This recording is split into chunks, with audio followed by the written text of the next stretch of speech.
kahit yung mga papunta na sa pagkabulok.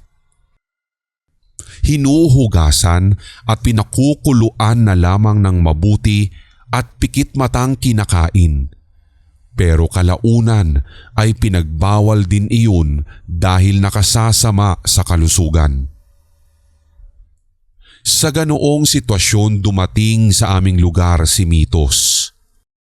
Isang lalaki na nagpakilala bilang isang manlalakbay na marami ng narating na lugar. Mga normal na bayan at probinsya, mga tirahan sa gitna ng karagatan, mga palasyo at kaharian na sa pantasya lamang matatagpuan at mga piitan at tapunan na mga nilalang na ni sa panaginip ay hindi mo na naising makaharap. Noong una ay halos walang maniwala sa kanyang mga kwento. Ang sabi ng mga matatanda at pinuno ng aming lugar, isa raw manggagantyo si Mitos na magaling gumawa at maghabi ng kwento ukol sa kanyang mga kagilagilalas na pakikipagsapalaran.